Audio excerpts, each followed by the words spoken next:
स्वामी समर्थ मैत्रिणींनो, आज आपण एका भरड धान्याच्या फुलक्याची रेसिपी पाहणार आहोत। नागली ही जी उन्हाळ्यात सगळ्यांनी अवश्य खावी। अतिशय करायला सोपे आहेत, चवीलाही सुंदर लागतात, पोटभरीचे पण असतात आणि विशेष म्हणजे याच्याने वजन वाढत नाही आणि आपल्याला खूप सारे पौष्टिक तत्व मिळतात। तर मी इथे 2 कप नागलीचं पीठ घेतलं आणि एका बाजूला पाणी उकळवायला ठेवलं, कारण आपल्याला याची उकड नाही काढायची। याला फक्त आपण गरम पाणी टाकून मिक्स करून आणि झाकून ठेवणार आहे आणि त्या पद्धतीने पीठ तयार करणार। तर 2 कप मी नागलीचं पीठ घेतलं। मी हे घरी दळलेलं आहे, विकतही मिळतं, तुम्हाला जे घ्यायचं ते घ्या। फक्त पाण्याचं प्रमाण जे आहे ते थोडंसं अंदाजाने करायचं। त्याच्यामध्ये थोडंसं साजूक तूप टाकलं, मीठ टाकलं आणि मिक्स करून घेतलं आणि ज्या कपाने पीठ घेतलं आपण त्याच कपाने पाणी घ्यायचं। तुम्ही एखादी दुसरी वाटीसुद्धा घेऊ शकता। तर बघा, पाणी उकळतं घ्यायचं नेहमी, जेणेकरून त्याच्यामध्ये स्टीम तयार होईल। तर या पद्धतीने उकळलेलं पाणी घेतलं, 1 कप आधी पूर्ण घेतलं आणि टाकून पूर्ण मिक्स करून घेतलं। या पद्धतीने नागली ही नाजूक असते, त्याच्यामुळे तिला पाण्याचं प्रमाण थोडंसं कमीच लागतं।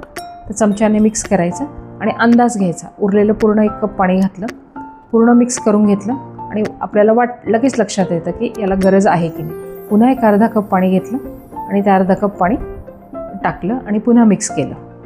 1.5 कप पाणी बरोबर 1-2 कप पिठाला लागतं। जुनं पीठ असेल तर थोडं जास्त लागतं, ताजं पीठ असेल तर 1-2 कपाला 1.5 कप पाणी अगदी बरोबर होतं। आणि मिक्स करून 10 मिनटं झाकवून ठेवायचं। 10 मिनटं झाले की झाकण काढून घ्यायचं। बघा, पीठ छान असं वाफवलं जातं त्या गरम पाण्याच्या ह्याच्यामध्ये। तुम्हाला सोसत असेल तर हाताने करा, नाही तर चमच्याने मिक्स करायचं आणि छान या पद्धतीने मऊसूत गोळा मळून घ्यायचा एकसारखा। आणि थोडंसं गरमच असतं हे। पुन्हा 5 मिनटं झाकून ठेवायचं, जेणेकरून पिठाची जी इलॅस्टिसिटी आहे ती चिवटपणा तो मेंटेन होतो आणि पीठ छान तयार होतं। तोपर्यंत पोळपाट लाटणं सगळं काढून घ्यायचं, तवा घेऊन घ्यायचा, पीठ घेऊन घ्यायचं आणि नंतर तुम्हाला जेवढ्या फुलके करायचे त्याचे सगळे असे गोळे करून घ्यायचे, म्हणजे पुन्हा पुन्हा पिठाचा हात भरत नाही आणि आपले फुलके फटाफट होतात। लोखंडी तवा घेतला तर त्याला असं तेल लावून ग्रीस करून घ्यायचं, म्हणजे आपल्याला फुलका जो आहे तो उलटपालट करताना चिकटत नाही। शक्यतो नॉनस्टिकचा तवा घ्या किंवा बिडाचा घ्या। माझ्याकडे होता, पण मी म्हटलं मी करून पाहूया याच्यावर, पण मला जमून गेले। पण जे नवीन करणारे असतात त्यांनी शक्यतो नॉनस्टिकचा जर तवा घेतला तर तुटायची किंवा खाली लागायची प्रॉब्लेम येत नाही। त्या पद्धतीने छान असं लाटून घेतलं आणि तेल लावलेलं असल्यामुळे तो छान असा गरगर फिरतो। पहिली बाजू लगेचच 10 ते 20 सेकंदामध्ये उलटवून घ्यायची, जशी आपण भाकरीची उलटवतो, आणि नंतर दुसरी बाजू छान शेकवायची या पद्धतीने। बघा, छान अशी।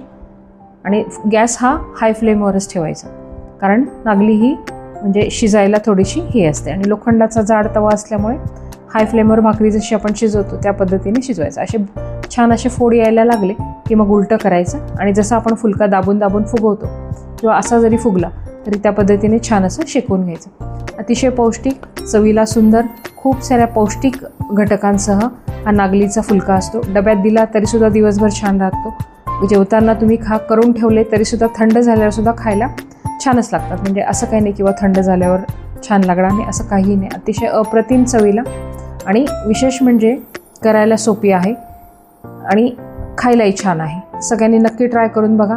उन्हाळ्याचे दिवस आहे आणि हे भरड धान्य जे आहे ते अवश्य खायला पाहिजे, कारण त्याच्यामध्ये खूप सारं कॅल्शियम, आयर्न आणि मॅग्नेशियम हे असतं। तर तुम्हाला मी दाखवते किती मऊ झाला आहे बघा।